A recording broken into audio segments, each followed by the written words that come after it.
এক আল্লাহর বান্দা 70টা বছর ধরে আল্লাহর ইবাদত করলো। 70 বছর ধরে ইবাদত করতে করতে করতে করতে একটানা 70 বছর পর্যন্ত ইবাদত করে আল্লাহর বান্দা ইবাদতে কাটাইলো। 70 বছরের দিন রাত 24 ঘন্টা আল্লাহর ইবাদত করলো।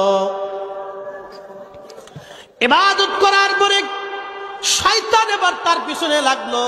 শয়তান বলল, হা দেখি বুজুর্গ, কত বছর তুমি ইবাদত করতে পারো।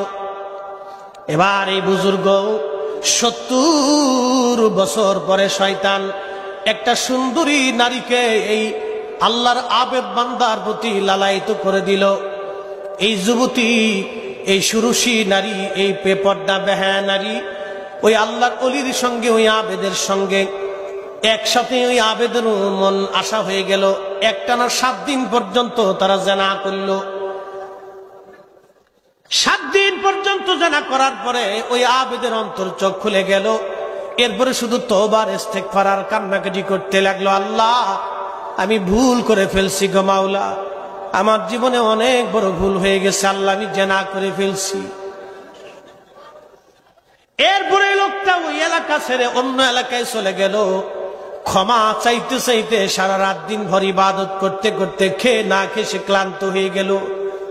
সে লক্ষ্য করলো 12 জন ফকির মিসকিন এক জায়গায় বসে আছে, আর একজন ভদ্রলোক ওই 12 জন ফকিরকে প্রত্যেক দিন 12টা করে রুটি তারে দিয়ে যায়। 12 জনকে 12টা রুটি দিয়ে যায়। আল্লাহর বান্দা প্রত্যেক দিন 12টা করে রুটি দিয়ে যায়, 12টা করে রুটি বান্দা দিয়ে যায়। ওই আবেদ চিন্তা করলো, রে তাহলে আমি ক্ষুধার্ত, আমি তাদের কাতারেও যায় বসি। ওই আবেদ প্রচন্ড ক্ষুধা নিয়ে ওই 12 জন ফকিরের কাতারে এসে বসে গেল রুটির আশায়। সারাদিন শেষে ওই বান্দা 12টা রুটি নিয়ে 12 জন ফকিরের কাছে আসছে। 12 জনকে 12টা রুটি দিয়ে দিল। ওই আবেদও একটা রুটি পাইল, কিন্তু একজন ফকির মিসকিন একটা রুটি পাইল না, একজন বাদ গেল। ওই মিসকিন ডাক দে বলল, আল্লাহর বান্দা তুমি প্রত্যেক দিন 12টা করে রুটি দিয়ে যাও, আজকে আমারে রুটি দিলে না, কারণ কি? আমি রুটি পাইলাম না, কারণ কি? ওই লোক বলল, আমি তো 12টাই রুটি দিছি, তোমাদেরকে 12টা রুটি দিলাম, তাহলে তোমাদের মধ্যে কেউ একটা রুটি চুরি করছে।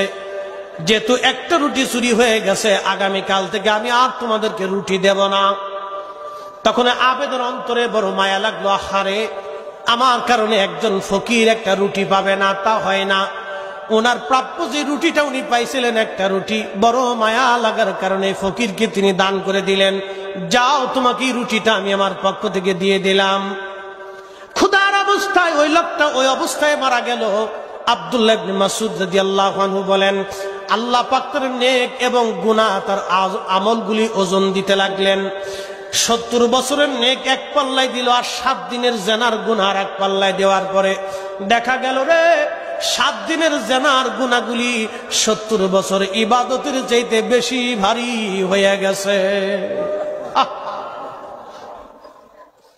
70 বছরের আমলগুলি 7 দিনের গুনার কারণে গুনার পাল্লা ভারী হয়ে গেল, নেকির পাল্লা হালকা হয়ে গেল। আল্লাহ পাক আবার বলেন, ফেরেশতারা রে, তোমরা ওই বান্দাকে যে রুটি দিছিলে, এই রুটির পাল্লাটা এক পাশে দাও। রুটির পাল্লা আর এক পাশে দেওয়ার পরে 7 দিনের গুনাহ আর এক পাল্লায় দেওয়ার পরে দেখা গেল রুটির পাল্লার ওই যে সাদকা একজন ফকিরকে একটা রুটি দিয়ে দিছিল আবেদ বান্দা, নিজে না খাইয়া আরেকজনকে খাবার দিল, ওই নেকটা ওই 7 দিনের গুনার চাইতে বেশি ওজন আল্লাহ বানাই দিয়েছে। তার মানে 70 বছর ধরে ইবাদত করলে যেই নেক, একটা রুটি একজন অভুক্তকে খাওয়াইলে তার পরিমাণে বেশি নেকি আল্লাহ দিয়ে দিছে।